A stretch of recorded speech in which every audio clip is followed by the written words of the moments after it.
Hay pocas cosas más humanas que nuestra tendencia a la suposición. Asumimos, rellenamos los huecos, nos contamos historias que parecen tener sentido, pero en el desarrollo de productos esto puede ser una condena silenciosa. La fe ciega en la intuición, en los frameworks de moda o en los dogmas metodológicos ha llevado a más de un producto a estrellarse antes siquiera de despegar. ¿Y si el éxito no dependiera de qué tan bien pensamos lo que quiere el usuario, sino de qué tan rigurosamente lo descubrimos? Hoy hablaremos de desarrollo de producto basado en evidencia, del arte y ciencia de buscar primero la verdad, aunque a veces sea incómoda. Porque al final, en el mundo real, lo que cuenta no es lo que creemos, sino lo que podemos demostrar. Para ello nos acompaña Guido Lonetti, Head of Product en dLocal. Guido, te conocí a través de tu activismo incansable en la comunidad de producto. No es fácil encontrar a alguien que combine de forma tan natural, diría, la excelencia operativa, humildad intelectual, te he seguido, te he leído, te he escuchado, y las ganas genuinas de compartir conocimiento. Desde tus inicios en La Nación y Turner, pasando por tu etapa en N26, hasta el liderazgo actual en dLocal, has vivido en primera persona la evolución del rol de producto en distintas latitudes y tamaños de empresa. Más allá de los títulos, me quedo con tu obsesiva curiosidad por entender qué es lo que realmente mueve a los usuarios y cómo tomar mejores decisiones. Guido Lonetti, bienvenido a Real World. Gracias, Carlitos, por la invitación. Y bueno, lo habíamos hablado hace muchísimo. Sí. Nos íbamos a juntar el lunes pasado. Sí, lo que pasó una cosa, pasó una cosita, que de repente hubo un apagón y yo estuve todo el día, te envié un mensaje como al mediodía, y no te llegaba, estaba sufriendo y espero que cancele, obviamente, su agenda. Nada, no pudo ser, pero bueno, muy contento que estés aquí, de verdad, muy, muy agradecido. Yo feliz de estar acá y excelentes oficinas. Muchas gracias, un placer. Oye, empezamos así todas las entrevistas. ¿Qué es para ti el mundo real? Ok. Para mí el mundo real es un sinsentido, es un accidente cósmico, no debería haber ocurrido, pero por problemas energéticos y materia aparecimos, va a durar muy poco. La historia de la humanidad va a ser 1 centímetro en la inmensidad. No nos tenemos que tomar tan en serio, es lo único que yo me llevo de conclusión cuando pienso en eso, ¿no? Es impresionante cómo si haces un zoom out y ves la Tierra, la Vía Láctea y ves la inmensidad, después te tomes tan en serio los problemas del día a día. Así que es como esa frase del dance as if nobody was watching. Sí. Bueno, divertite, no equivocate. Bailemos como si nadie nos estuviese mirando, equivoquémonos, probemos más cosas. Qué bueno, tío. Creo que es la primera vez que me dan una respuesta cósmica. O sea, una respuesta de zoom out, tan zoom out que abarca el cosmos y que de repente dices, vale. No sigas. No te flipes tanto, ¿no? Curb your enthusiasm, ¿no? Que dicen también. Muy bien, me gusta muchísimo. Oye, vamos a hablar hoy de desarrollo de producto basado en evidencia. Hemos estado charlando tú y yo y me gustaría como un poco setear precisamente de qué estamos hablando, ¿no? De qué hablamos cuando hablamos de basado en evidencia. ¿Qué significa esto para ti? Bien. Mira, te voy a romper el molde y te traje un ejercicio. ¿Vale? Que lo hacía un amigo mío, Martín Burgener, que es director en eDreams, de producto, y él tenía un curso de Product Discovery, y bueno, traía este ejercicio, te lo voy a hacer acá en vivo. Vale. Yo tengo 2 sobres, acá. Hay uno que tiene 10 euros, el otro está vacío. Vale. Te puedo hacer elegir uno, si elegís bien te quedas con los 10 euros, y si no, está vacío. O, si querés, no jugás el juego, pero te quedas con 3 euros. Claro. ¿Qué haces? Hemos venido a jugar. ¿Vinimos a jugar o no? Vinimos a jugar, claro. Jugarías, perfecto. Jugaría. Supongamos que ganaste. Ok. Y ahí lo pongo un poco más interesante todavía. Vale. Digo, ¿qué pasa si tengo, supongamos, unos sobres gigantes y en vez de 10 euros tenés 10 millones y en el otro no tenés nada? Ya. pero si no jugás, te doy 3 millones. Correcto. ¿Qué haces? 3 millones, seguro. 3 millones. Seguro. Perfecto. Seguro. Perfecto. Ahí, ¿qué cambió? Al final la incertidumbre es la misma, ¿no? Claro, sí. La incertidumbre es la misma, cambió el riesgo. Ahí va. Bueno, me encantó. Porque para mí siempre la palabra incertidumbre era como sinónimo de riesgo, pero el riesgo es la cuantificación de la incertidumbre. Claro. En este caso, una cuantificación económica. O sea, es preferible quedarse con los 3 millones asegurados que con la posibilidad de tener 0 y irse triste a casa. Pero tal vez, y ahí lo llevo al próximo paso, ¿qué pasa si te digo que te doy la opción de, antes de elegir, te doy la opción de poder hacer agujeros en los sobres, pero cada agujero te va a costar 20.000 euros? Claro. Si vos haces un agujero, vas a poder mirar y vas a poder ver si el sobre está vacío o si tal vez ves un poquito ahí de color, debe ser que hay un billete. Entonces, me imagino que en ese caso decís, bueno, Desde luego. junto al dinero, Sí, por supuesto. Sí. vendo, Sí. lo vendo a Dante. No, a mi perro no lo vendería. Pero...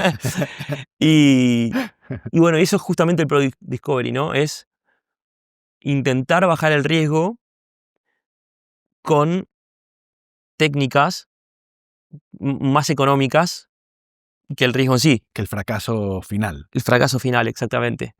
Entonces, para tener una definición, finalmente, para mí lo que es Evidence-Based Product Management es, como dijiste vos al principio, en ese poema que me encantó, queremos buscar evidencia porque es una intención de llevar la construcción de productos digitales al plano científico. Queremos juntar evidencia y no deja de ser muy parecido al método científico. Hay una hipótesis, hay método empírico y se observan datos y hechos para tratar de bajar el riesgo de construir un producto que finalmente sea un fracaso. Entonces, finalmente, todo lo que queremos es bajar el riesgo. Me encanta esto que dices. Y me encanta también cuando dices el acercamiento científico, porque además caemos también en los mismos sesgos muchas veces, ¿no? A veces nos enamoramos de nuestras propias hipótesis en sí mismo, ¿no? Y de repente, incluso nos sentimos culpables cuando no cumplimos con una hipótesis que habíamos dicho. Creemos que si hacemos esto, cuando en realidad hemos descubierto una forma de no llegar a nuestro objetivo, pero que nos puede abrir otras puertas. De alguna manera, lo que quiero decir con esto es que para mí lo has descrito perfecto, te compro la definición, te compro además el método científico y añado que creo que además el error que tú descubres forma parte del avance, ¿no? Exactamente. Sin el error no puede haber, no hay fricción en el avance, ¿no? Entonces no... Sí, no deja de ser una narrativa de situación, contexto, complicación y desenlace, ¿no? Total. Y como decís, yo creo que más que nunca hay que, cuando uno hace Product Discovery o está buscando evidencia, tenemos que ser muy conscientes de nuestros sesgos. Por eso que aparecieron tantos libros de Product Management sobre los biases. El primero y principal es el Confirmation Bias, que es cuando es el sesgo de la confirmación. Cuando vos querés que una cosa sea como vos la querés, toda la evidencia que encuentres va a respaldar la teoría que vos querés respaldar. 100% de acuerdo. Sí. Por eso, no, creo que lo discutíamos en algún episodio. Ahora, la verdad no me acuerdo. Son 80 episodios ya, me van a disculpar los oyentes habituales. ¿Este es el 80? Este es el episodio número 80. Me gustan los números redondos.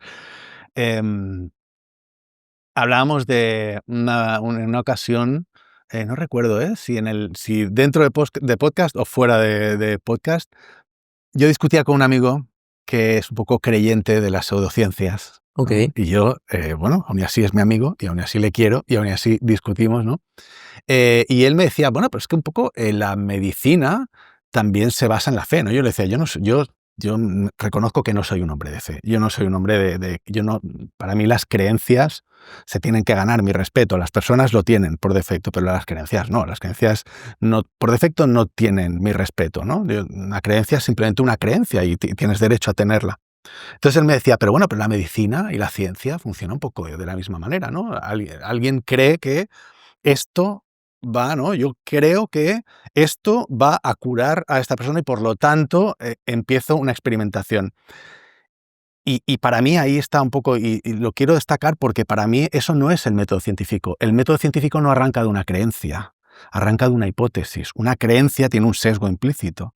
Claro, si yo creo en algo, estoy metiéndole un sesgo clarísimo a eso. Entonces, Exacto. para mí va a ser un fracaso. Si no consigo validar mi creencia, para mí va a ser un fracaso, ¿no? Cuando eso no es el fracaso, eso es Exacto. simplemente descubrir una forma de no llegar a mi objetivo final, ¿no?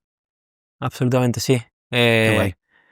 Los assumptions ahí también entran Sí, en juego, ¿no? sí. Cuando tenés una assumption que están En castellano son asunciones. asunciones, Asunciones. sí, o premisas, ¿no? Siempre traté de buscar la Y palabra. una asunción, una Es una asunción. Sí, una asunción, asunción, sí, sí. perfecto. Eh, Digo, una asunción tan fuerte como un salto de fe celestial Claro. es una asunción fuerte, Sí, digo, sí. ¿no? A lo que voy. A veces los negocios fallan por una asunción recontra básica, ¿no? Como esa la virome esta del espacio, que al final los rusos hicieron un lápiz y los americanos gastaron $1 millón, Sí, o miles de productos que fracasaron porque había en el listado de asunciones iniciales, había alguna que fallaba. correcto. Entonces también veo mucho en el Pro Discovery que lo que se intenta es validar estas asunciones, más que productos enteros. A veces la asunción es este segmento de usuarios está dispuesto a pagar X plata por un producto de este estilo. Y si uno se casa con esa idea, pero realmente no la sale validar, es una asunción riesgosa. ¿Qué otros errores comunes observas en los procesos de discovery? Uf. Bueno, ese es el de los sesgos, creo que diste en el clavo porque creo que es el principal. El sesgo de la confirmación. Sí, A mí un libro que me encanta. Sobre todo hay libros que casi con el título ya te das cuenta de qué viene el libro y qué aprendizaje tienes que llevarte. Y uno de esos es el Mom Test, el test de la madre, sí, que enseña a los emprendedores y a la gente de producto a hacer una entrevista de usuario y de esa forma eh, poder validar si realmente lo que nosotros queremos construir es de interés para la otra persona. ¿Por qué se llama el test de la madre o el Mom Test? Porque nuestras madres apenas le decimos quiero hacer un Tinder para perros, nos van a decir, qué listo es mi niño. Kelly, me encanta, te invierto, vendamos la casa. Pero bueno, el momento de la verdad es cuando salís con la aplicación, la pones en el mercado y te das cuenta si la gente la descarga, la utiliza o no. Y entonces sí, los sesgos diría. Otro segundo punto para mí sería el hablar con gente o intentar validarlo con una audiencia que no es tu target, Ujú. que a veces por un tema de cercanía lo validamos con ciertas personas, muchas veces con un especialista en el tema, y al final el producto o el servicio que queremos construir no está apuntado a un especialista, está apuntado a la gente justamente un especialista. Entonces, ese me parece otro. Y después, otro típico error es. Perdona, que no deja de ser otro sesgo. O sea, de nuevo es un sesgo, pero es un sesgo como de no, no es tu sesgo, es el sesgo de las personas, ¿no? Especialistas, etcétera, ¿no? Que no Exactamente, exactamente. son, Entonces, las son- entrevistas más disputadas, digo, ¿no? De MAM Test, sí, hablar con especialistas o con alguien que sea diferente a tu sí, grupo target. sí. Y tal vez un tercer punto sería hacer más investigación y más discovery de lo necesario. De hecho, otro libro se llama Just Enough Research.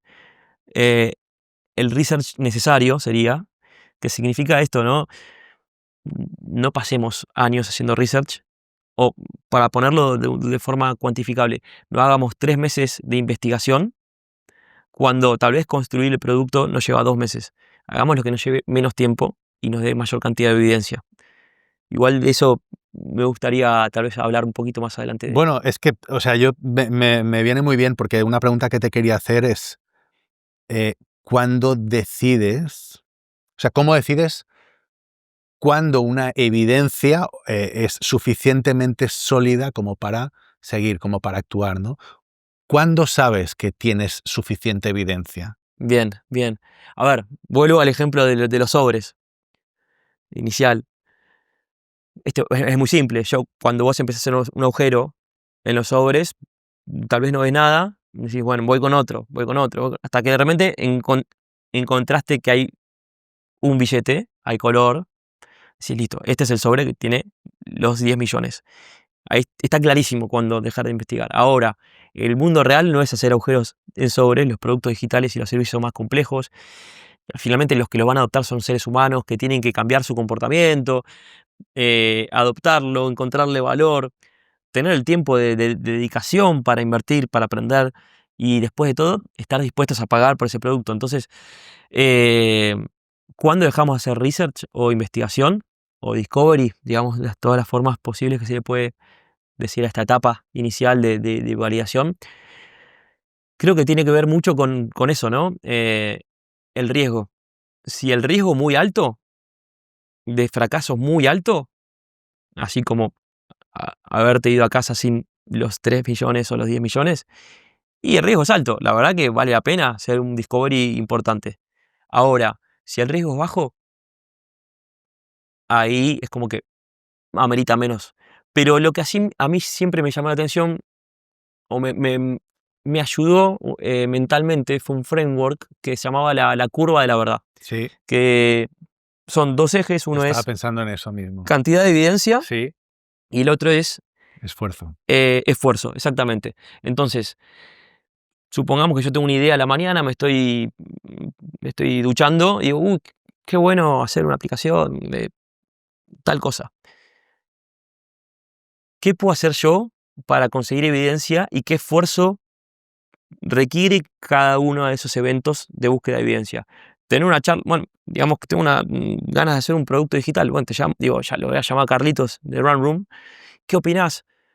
Me parece que está bueno por esto, por esto y por esto. Soy una persona que se formó, trabaja hace muchos años en esto. Digo, probablemente ya tu mirada, esta conversación con un especialista, me esté dando bastante dirección. Ahora, el próximo paso sería, bueno, ¿eso cuánto me llegó? 1 hora de llamada por teléfono. Y, bueno, el esfuerzo no es alto. Pero para mí tal vez la evidencia a ese momento no es suficiente como para invertir el tiempo que quiero invertir en desarrollarlo. Supongamos que son 3 meses de desarrollo, de sentarnos para hacer el MVP. Y ese es el verdadero momento de la verdad, ¿no? Cuando sacas el producto a live y lo pueden usar los usuarios, ya lo pueden adoptar, pueden probarlo, testearlo, ver la landing page, ver si les gusta, hacer clic en el botón. Pero ¿qué hay en esos 3 meses entre la conversación que tuve con vos de 1 hora y los 3 meses de desarrollo? Pueden haber prototipos en papel. Ahora podemos hacer un poco de vibe coding con Bolt, con Lovable. Y ver si tracciona, si no tracciona. Realmente podemos hacer un video como el famoso ejemplo de Dropbox, ¿no? Que no habían construido el producto, hicieron el video para validar si realmente había un deseo de utilizarlo y creo que en cuestión de 2 días que lo habían publicado en un blog que se llama Dig, que es como el Reddit pero un poco más viejo, que probablemente nosotros dos sepamos cuál es, pero la gente no, depende de la edad de la audiencia. Ya. Y tuvo 75.000 inscriptos para que decía, quiero usar ese producto, y no habían puesto una línea de código. Digo, hay muchas instancias, después están estos, ¿no? Los Wizard of Oz, la puerta falsa, el fake door, que es, son diferentes experimentos que se pueden buscar en Google, hay tan buenísimos. Sí. Pero finalmente, a los 3 meses es el momento de la verdad. Pero a veces lo que ocurre en compañías es que hay algo que lleva 3 meses, pero la investigación a veces llega a 5. Entonces es preferible a veces el producto, salir con algunos usuarios, ver qué pasa, ver si funciona, si tracciona, y de ahí iterar. Pero bueno, para mí es lo que hay que tener en cuenta, el esfuerzo y el nivel de evidencia que queremos tener. Totalmente. ¿Y cuánto confías en esa evidencia, no? ¿Cuánto confío en esa evidencia como para decir es suficiente o necesito invertir un poquito más, ¿no? O hacer un esfuerzo cualitativo o un esfuerzo cuantitativo? Absolutamente. Y hay gente que tiene más aversión al riesgo y otros que son más tolerantes al riesgo. Correcto. Y eso es casi como comportamiento del mercado de capitales, ¿no? Hay gente que cree ciegamente en su idea y no le falta evidencia porque la evidencia está en su cabeza y le va bien a veces. Sí, desde luego. Es así. Desde luego. Y luego, bueno, y luego está la intuición. ¿Qué papel juega la intuición en todo esto? Bien, a ver, yo hace poco estaba hablando con un compañero de esto de... Se está hablando mucho del product sense, Ujú. el sentido de producto.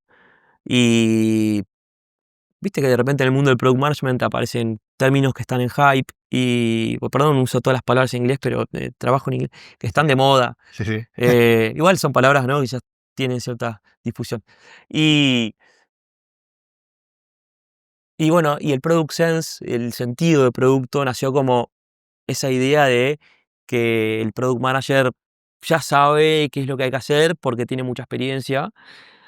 Y a mí me encanta la anécdota de Gibson Biddle, que él fue el primer CPO de Netflix. Ajá. Y cuando llega a Netflix, a las primeras 2 reuniones él cuenta, en un posteo que tiene en su blog, que habla con Reed Hastings, que era el CEO de Netflix por más de 20 años, y le dice, bueno, ¿qué tenemos que hacer? Contame un poco los problemas de usuario, contame qué hay que hacer, qué quieren los usuarios. Y dice, mira, una persona que sabía qué querían los usuarios, hubo una sola en la historia, que fue Steve Jobs. Así que anda con tu equipo, usen la ciencia del consumidor, dice él, para saber qué es lo que quiere el usuario. Yo no tengo idea, pero tenés a tu disposición A/B testings, tenés entrevistas de usuario, tenés una base de usuarios enorme. Vayan, experimenten, hagan discovery, busquen evidencia y construyan. O sea, y a mí me encantó.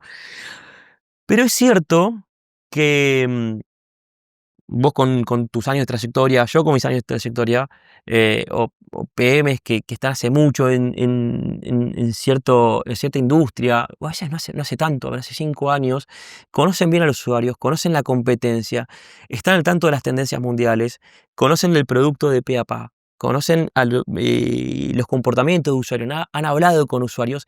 Hay un momento en el que vas desarrollando una intuición de esto no, y tenés tu propio LLM interno que te está diciendo no porque tal usuario que hablé en un momento no le ha gustado y lo probamos, lo testeamos algo parecido, nos dio malos resultados. Entonces desarrollamos un cierto músculo. Ujú. El problema es cómo usamos ese sentido, ¿no? Esa intuición. Si la usamos ciegamente para tomar decisiones sin buscar evidencia, o si la usamos como una hipótesis fuerte que tenemos que salir a validar. Eh, de vuelta, es el arte y la ciencia, como dijiste vos. El arte se siente en el estómago y te despertás y sabes que tenés que hacer algo y no sabes bien por qué.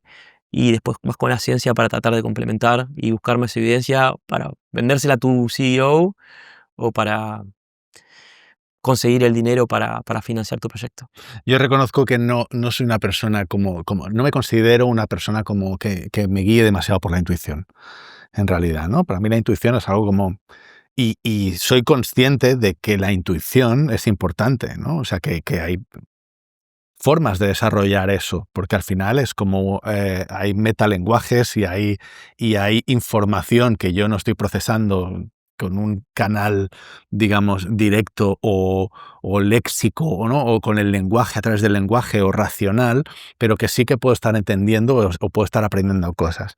Y lo que quiero decir con esto es que creo que me parece muy válido utilizar eso, ¿no? Hay personas que son muy intuitivas o que se reconocen intuitivas, ¿no?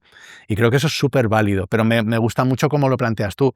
La intuición es muy útil para identificar hipótesis, ¿no? Porque más allá de eso, ostras, es que es mucho riesgo, ¿no? Claro, si estás dispuesto a arriesgar 3 euros, pues quizá no merece la pena, ¿no? Pero si lo que vas a arriesgar son 3 millones, igual, Exacto, claro, igual. exacto.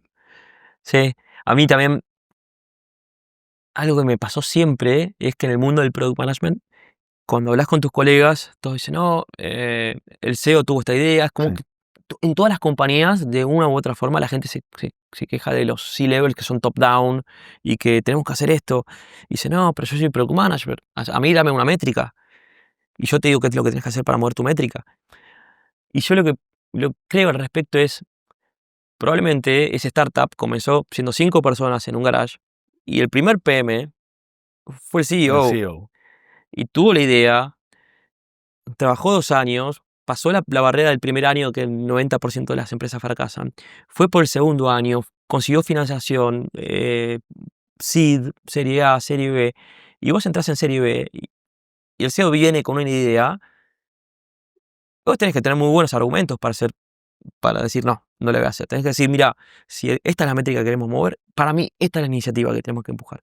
Y ahí apareció también el Founder Mode, no sé si escuchaste Sí, toda esa movida que hubo, sí, y ya sí. ahora se silenció un poco, pero el Sí, año pasado ya se ha apagado un se ha poco la apagado, ¿no? conversación, sí. Sí, Sí, sí, pero bueno, justamente pero cuéntala, por favor. no, a ver, ¿cómo la interpreté yo? El orden del acontecimiento fue una entrevista con Lenny Rachitsky, que es como una eminencia del product management que tiene el podcast más escuchado después de Run Room.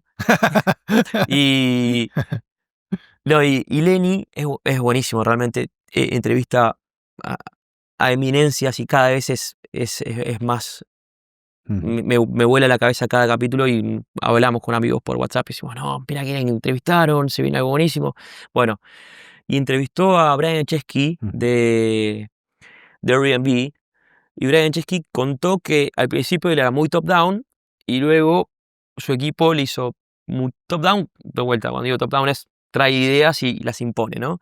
Y el equipo le pidió más espacio para poder traer sus ideas, lo que se llama en inglés como el bottom-up, como dejanos tener ideas y las llevamos para arriba y nos dice qué te parece. Ujú. Empezaron a perder velocidad, eso es lo que contaba Brian Chesky, y empezaron a quedarse sin ideas y los PMs le decían, queremos volver al momento en que vos nos dabas las ideas.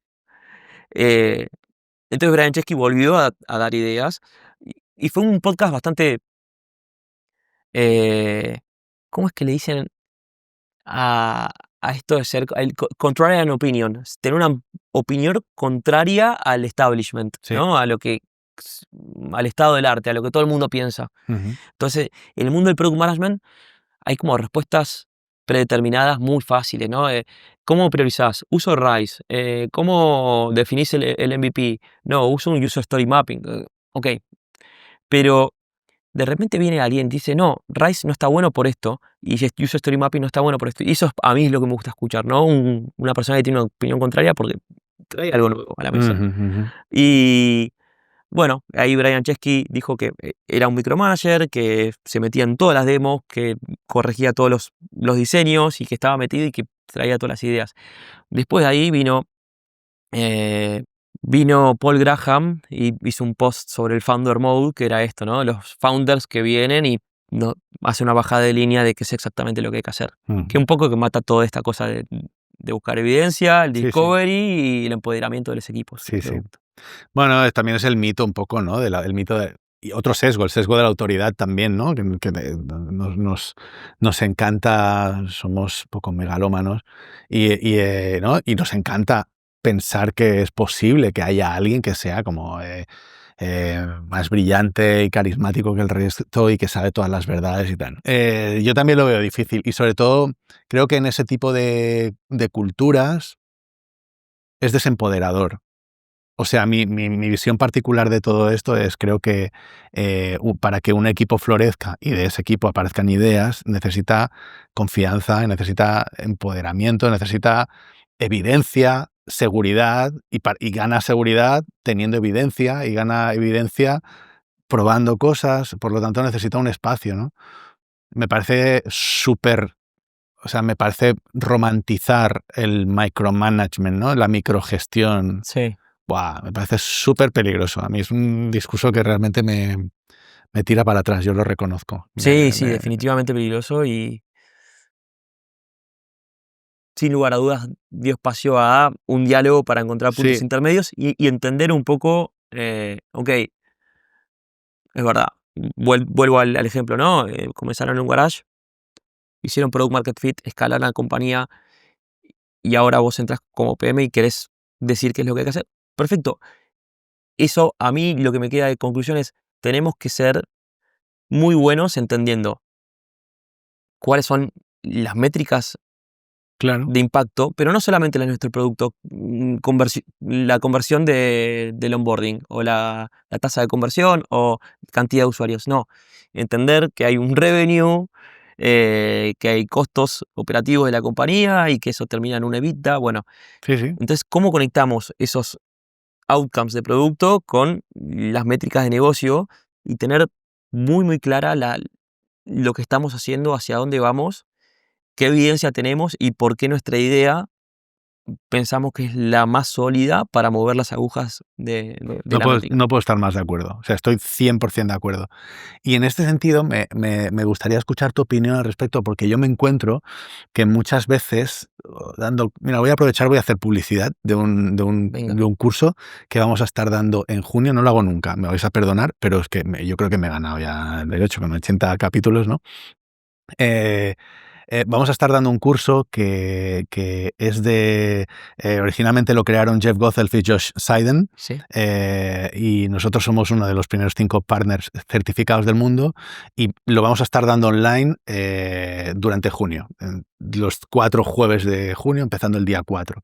Y es un curso donde estamos hablando de Product Discovery y hablamos precisamente de métricas de impacto, de outcomes, cambios en el comportamiento de los humanos, ¿no? Medibles, y cómo podemos ver si estamos realmente teniendo impacto en las métricas de negocio, o sea, ¿no? En esas métricas de impacto que hablamos.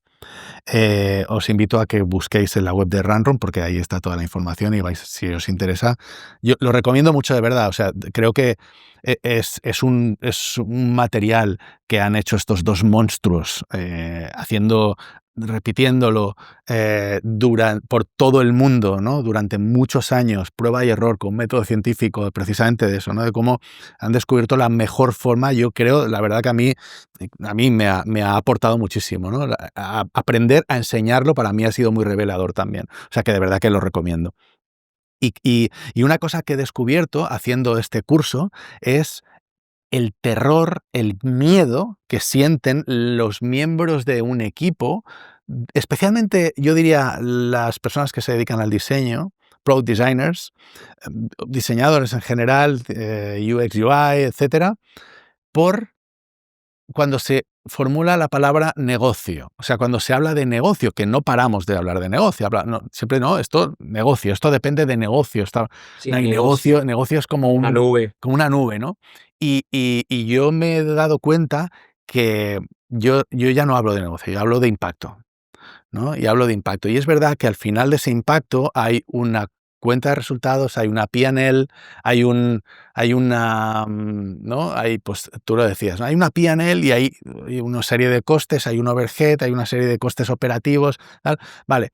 Pero creo que ayuda a los equipos a abstraerse, porque la gente, cuando tú le hablas de negocio, le entran todos los miedos y todos los complejos, porque muchos no tienen un MBA o no han hecho ADE, pues porque han estudiado diseño, por ejemplo, ¿no?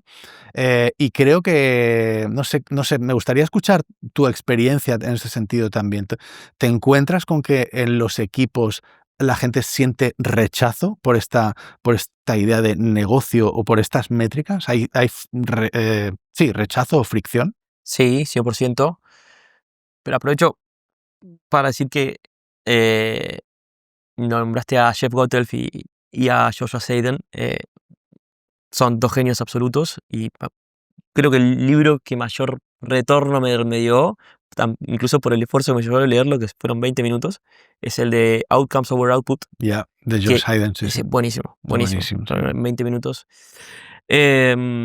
Sí, Carlitos, la verdad que absolutamente veo lo que me decís. Em, Creo que mi teoría es la siguiente, ¿no? Los 3 círculos del product management, ¿no? Tenemos UX, business y tech, que se superponen. Lo había inventado Martin Erickson y resultó ser una muy buena explicación, muy gráfica sobre el PM está en el medio. Em, yo creo que ese punto de fricción con el negocio, que es una nube con cara de malo, es aparece porque el diseñador naturalmente respira al usuario. Respira y convive con el usuario y está pensando en términos de desirability y usability, ¿no? Que sería... Hopefully. Sí, Hopefully. O sea, quiero decir, ojalá siempre sea eso, ¿no? Porque yo también me encuentro, perdóname la interrupción, sí, no, no. pero también me encuentro, Guido, contextos donde ni siquiera los diseñadores y las diseñadoras están cerca del usuario, ni siquiera pasan tiempo con usuarios, sino que se dedican a generar outputs. Sí, 100%. Para mí, por poner una forma, es un buen diseñador piensa en el usuario y hace tiene su trabajo centrado en el usuario, todas sus decisiones la hizo en torno al usuario, y un gran diseñador lo hace teniendo en cuenta el negocio también. Entonces, construyo un producto que entregue valor al usuario en tanto que entrega valor al negocio. Y ese es el vínculo perdido en muchos diseñadores. Hay otros buenísimos. En dLocal hay gente súper talentosa. En N26 ha trabajado con gente muy, muy buena.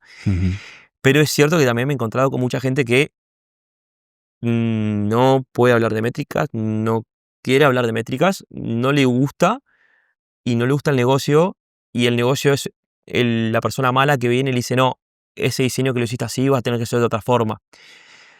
Y creo que tal vez lo que nos olvidamos a veces es que al final de cuentas somos una compañía y nuestro propósito principal es hacer dinero. ¿Y cómo queremos hacerlo? Elegimos hacerlo centrados alrededor del usuario, pero queremos hacer dinero. Digamos, uno es el cómo y el otro es el qué. Y por otro lado también un fenómeno similar ocurre con los ingenieros, que a veces tienen intención de utilizar tecnologías más nuevas, más sexy, el último framework tecnológico, o incursionar en AI. Y al final sí, me encanta, está buenísimo, pero si no resolvemos un problema con AI, o si no estamos resolviendo el problema más importante que tenemos que resolver, el negocio es el que viene y dice que no usemos el tiempo en eso. Buenísimo, buenísimo.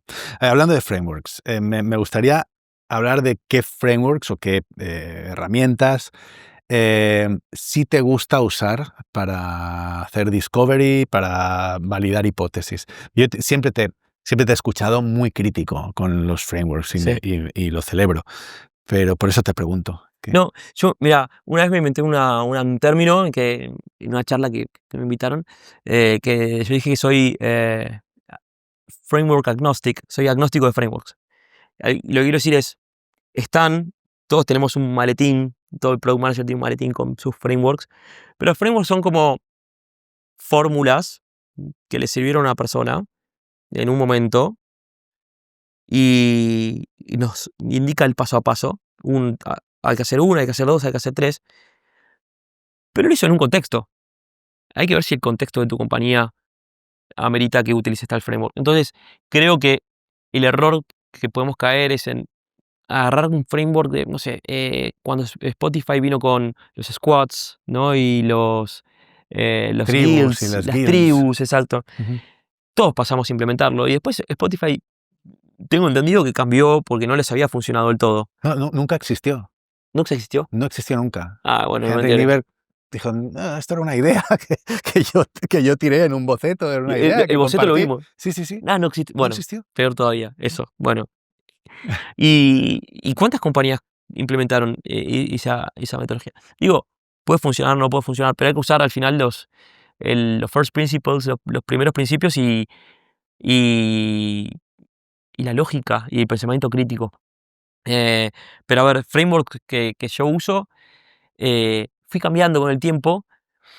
Últimamente, algo que me funciona muy bien para alinear diferentes equipos es el P&L de un producto. En mi experiencia, por ejemplo, en N26, yo estuve como Head of Product y gestionaba el P&L del equipo. Entonces, sabía perfectamente, mes a mes, qué proyectábamos en términos de usuarios. Yo estaba gestionando la P&L plataforma. para Sí, pérdidas y ganancias. O sea, es como, ¿no? ¿Cómo lo explicamos? Un baremo, cuáles son los costes, cuáles son lo que entra y lo que sale, digamos, ¿no? exactamente. ¿Cuántos usuarios tenemos? Una hoja de cálculo, ¿no? Gigante, que es cuántos usuarios tenemos, cuánto generamos por usuario, lo estoy simplificando al mínimo, pero estas eran unas hojas de cálculo así, que las habíamos construido con finanzas y hacemos un seguimiento cada 15 días. Pero bueno, ingresos, egresos y finalmente el bottom line, que es básicamente lo que nos queda.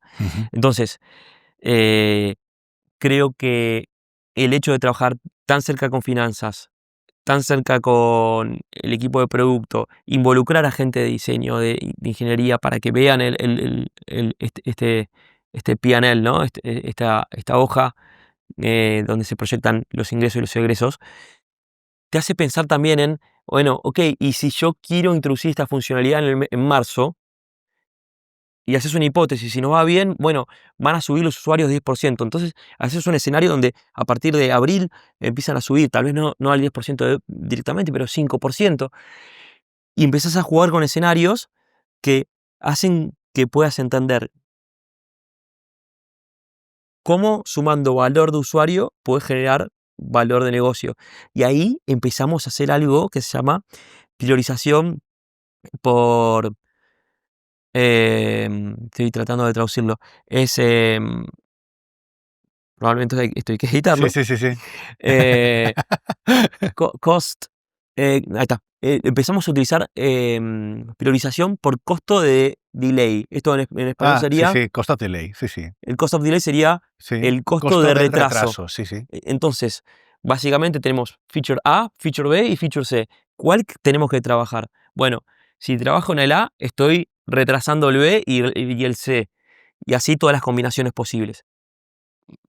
Les sugiero a todos los que están escuchando que busquen esto en Google y lo vean, porque hay diferentes formas de calcular el costo del delay, del retraso, y es casi una forma más matemática de priorizar, y que en lo particular a mí me ayudó a generar mucho alineamiento con diferentes stakeholders, y es un framework que a la capa más numérica del C-Level les resulta mucho más natural que ir con otro framework de priorización. Guau, qué interesante, me ha sorprendido mucho, ¿eh? En este podcast hablamos de cost of delay. No sé decirte qué episodio fue, pero hará ya más de 6 años. Y hablábamos con Jaume Jornet y hablábamos en el contexto de Kanban, ¿no? Y de los tipos de cost of delay. Y nada, invito a que buceéis por ahí la entrevista con Jaume Jornet, donde hablamos de eso también y de la importancia de calcular el cost of delay. Me ha sorprendido, porque no había escuchado como una experiencia real de usar cost of delay desarrollando producto y a la hora y utilizándolo para priorizar features y tal. O sea que No es buenísimo. fácil y no aplica a todos los productos, no todos son tan lineales de decir, si introduzco esta funcionalidad, pero se puede hacer el ejercicio. Si uno trabaja en un onboarding, puede decir, con este experimento o con esta funcionalidad, espero subir 10% la cantidad de usuarios que pasan de paso 2 al paso 3 Ya. del onboarding o del Ujú. flujo de creación de cuenta, por ejemplo. Buenísimo, qué bueno, tío. Me gusta mucho.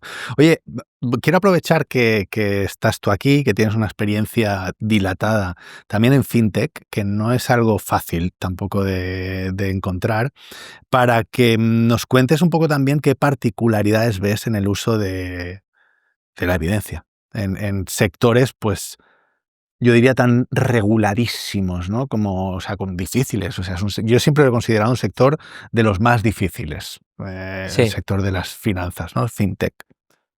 bien. ¿Qué nos explicas? A ver, voy a contar cosas que me ocurrieron en N26 y algunas cosas que estoy observando en dLocal en cuanto a la experimentación y a la búsqueda de evidencia. Em, N26 es un banco regulado, banco con licencia bancaria, con todas las letras, licencia Banco. bancaria alemana, Ujú, que es súper rigurosa, de hecho. ujú. eh, y por lo tanto, los espacios a experimentación, digo, a estos considerados hacks, ¿no?, de experimentación, que serían, por ejemplo, testear precios. Me Sí. acuerdo en un momento estábamos testeando qué precio sería el precio óptimo para un producto que queríamos vender.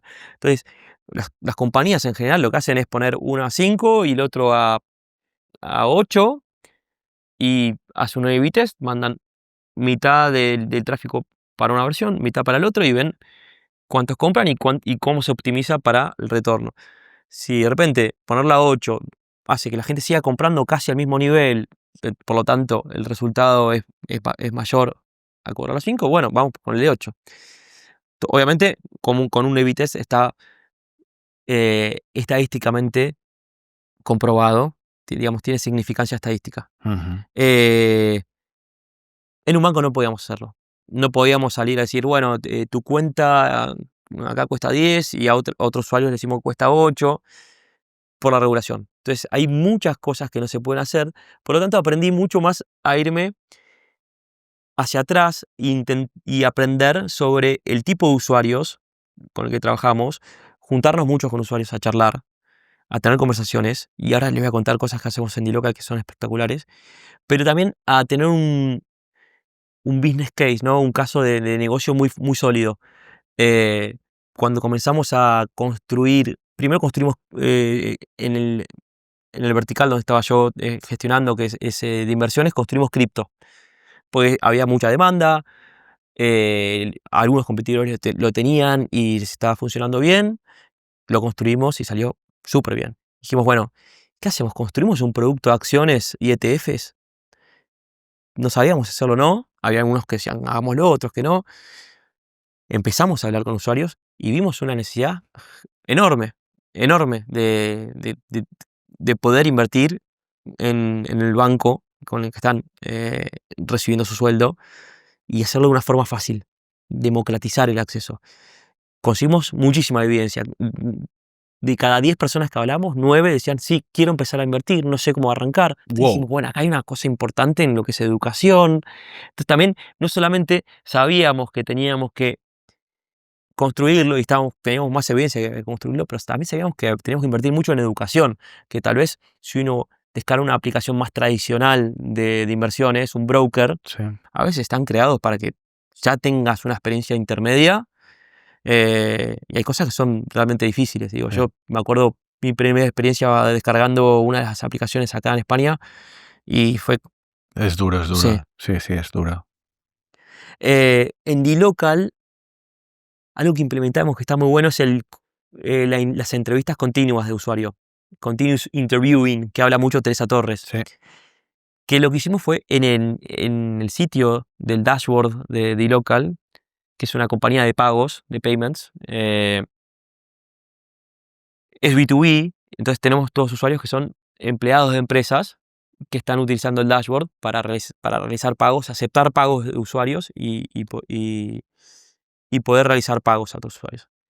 Eh, Damos la posibilidad de que nos dejen feedback y cuando nos gusta el feedback que nos dejó, o nos gusta, digo, no porque sea positivo, a veces, generalmente porque es negativo, porque hay una oportunidad de mejora, Ujú. entonces le mandamos un mensaje mismo en el dashboard con un chat, decimos, hola, soy Guido, nos interesó tu opinión, nos pareció muy interesante y queremos saber más de esto. Si querés agendarme 15 minutos en mi agenda, y ahí le mando un Calendly para que puedan eh, poner, tengo 2 slots por día de media hora libres, para que puedan poner la reunión cuando quieran. Lo divertido es que me despierto y de repente hago, uy, tengo una reunión con un usuario. Y ahí invito a gente de mi equipo y vamos 2 o 3 personas, les contamos quiénes somos, nos comparten pantallas, nos muestran el problema que tienen. Y lo interesante de eso es que, claro, nosotros conocemos nuestro producto Ujú. de una forma muy aislada. Cuando nos comparten pantalla y nos empiezan a decir lo que hacen, dicen, no, yo copio el código de este CRM, lo mando a mi sistema interno y eso me devuelve el número de factura. El número de factura después voy al dashboard de dLocal y ese contexto te lo perdés absolutamente si alguien Claro, no te lo cuenta. claro. Y a partir de ahí podemos diseñar soluciones mucho más efectivas que sabemos y tenemos evidencia que van a funcionar. Qué bueno. Buenísimo, ¿eh? Hostia, me gusta mucho. Am, ¿Cómo ha cambiado tu forma de trabajar? a lo largo de los años, ¿no? A trabajar la evidencia desde tus inicios hasta ahora. Buena pregunta. Yo creo que yo hago product management hace bastantes años. Yo diría que sí, más de 15 años. Y creo que al principio no se hablaba de evidencia, así que la verdad que había mucho gut feeling, muchas decisión de tripa, de mi jefe, cuando comencé mi carrera. Luego se empezó a hablar mucho de discovery, evidencia, y ya casi que era un pecado, ¿no? Creo que siempre el que marca la agenda del product management es Marty Cagan, sacó Inspired y dijeron, bueno, hay que tener evidencia para todo. Empezamos a traer más datos para saber que lo que estábamos haciendo era lo correcto. Y ahí sí, casi de forma religiosa, traíamos datos, datos, datos, datos. Ya casi que no había ninguna decisión que tome en donde no traiga evidencia. Y tal vez pecaba de tener sobreevidencia, que es lo que decía antes, ¿no? Y creo que a lo largo del tiempo lo que fui afinando es justamente eso, saber Trade-off. cuándo traer mucha evidencia, cuándo no hace falta, cuándo podemos hacer una previta, cuándo lo vamos a hacer igual, por más que traigamos evidencia y nos diga que no, la vamos a hacer igual porque queremos hacer un salto cuántico. Digo, al final, si Twitter venía y te decía, tengo una idea, antes de que exista Twitter, vamos a hacer una aplicación de una red social de 140 caracteres, ¿quién iba a invertir en eso? Y hoy es lo que es, ¿no? Sé que el comienzo fue diferente, pero simplemente como para simplificar la historia. Hay cosas que no vamos a tener evidencia jamás de que van a funcionar y sin embargo funcionan. Entonces, a veces hay que hacer esos saltos de rana, digamos, o saltos de fe, de decir, aunque la evidencia me diga que no, yo lo voy a hacer. Si no, tantas cosas no hubiesen ocurrido, ¿no? Tío, tienes una experiencia súper dilatada, has hecho además un repaso, yo creo que excelente, porque te has pasado por todos los popes, ¿no? Has citado yo diría que no te has dejado a nadie, al menos importante para mí, desde luego, te lo agradezco un montón, que de verdad que creo que ha sido una masterclass de Product Management, y me gustaría un poco aprovechar esto como cierre para entender un poco tu experiencia y de tus errores, ¿no? Incluso, y tengo una pregunta aquí apuntada que hacerte, que es: ¿cuál ha sido una situación donde pensabas que una hipótesis era correcta y la evidencia te demostró que te estabas equivocando? Bien, eh, tengo un caso de N26 que estábamos trabajando en el producto de inversiones. Sacamos el primer producto de inversiones, donde damos acceso a ETFs y, y acciones, que Acciones, son stocks. instrumentos, Ujú. digamos, de inversión. Por lo tanto, el usuario tenía que elegir, bueno, quiero comprar en Tesla, quiero comprar en Apple, quiero comprar S&P o eh, el IBEX, digamos. Y en un momento trabajábamos muy a la par con el head de diseño, Breno, y con mi jefe Will, era el director de Product Management.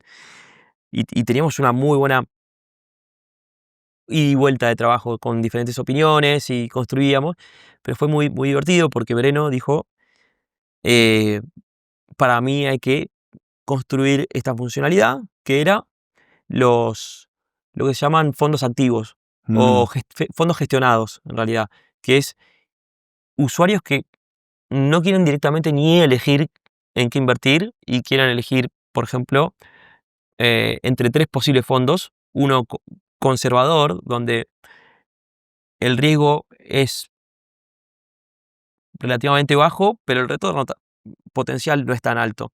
Un arriesgado que tiene un retorno potencial alto, pero mayor riesgo, y que es lo lógico, obviamente, y uno ya muy, muy, muy conservador, que es quiero ganar, realmente no quiero correr riesgo, que el riesgo sea casi nulo y tener, aunque sea un poquitito de retorno.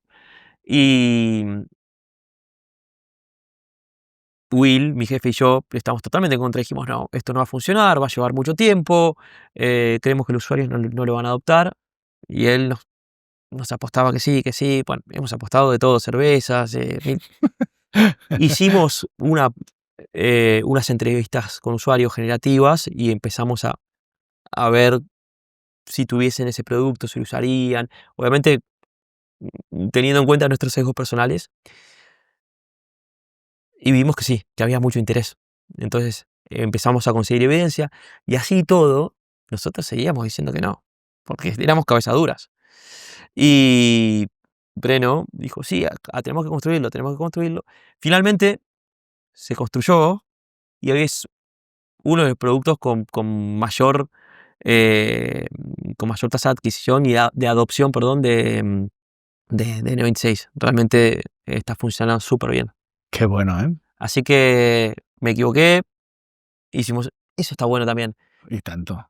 Apostar con amigos, hacerlo divertido, ¿no? Hacer divertido esas peleas ideológicas y esas opiniones. Qué bueno, buenísimo. Guido, muchísimas gracias por compartirlo y por compartir tu experiencia. De verdad, no lo digo por decir, creo que ha sido una masterclass realmente y recomiendo a todos los oyentes que, por cierto, ya me lo dicen, que muchos episodios los escuchan varias veces, toman referencias, ¿sabes? O sea que creo que hoy es un episodio con muchos hilos de los que tirar. Has dado un montón de referencias, un montón de nombres que yo creo que son claves para entender todo esto y espero que la gente te siga y que bueno, y te pueda escuchar y seguir leyendo porque te prodigas, o sea que de verdad muy agradecido y espero que nos sigamos viendo. Estamos en Barcelona. Eso es. Es pequeñita, así que sí, gracias Carlitos Un verdadero y placer. Ana Chiara también por invitarme. A Run Room espectacular, Run Room. Estuve hablando en inglés toda la entrevista y justo esa palabra. Pero nada, encantado y gracias por a mí. Me encanta poder contarles lo que hago, lo que vi y nada, y que les interese. Un placer. Gracias. Construir productos sin evidencia es como navegar en la niebla confiando solo en la intuición. Puede que lleguemos a puerto o puede que nos estrellemos contra las rocas sin siquiera verlo venir. El desarrollo de producto basado en evidencia no garantiza el éxito, pero minimiza el autoengaño, ese enemigo silencioso que tantas veces nos desvía. En tiempos de ruido, urgencia y soluciones fáciles, apostar por la verdad puede ser nuestro mayor acto de rebeldía. Si te ha resonado esta conversación con Guido, te invito a dejar tu reflexión en los comentarios, a compartir el episodio con quien creas que lo necesita y, por supuesto, a suscribirte para no perderte futuras charlas que invitan a pensar.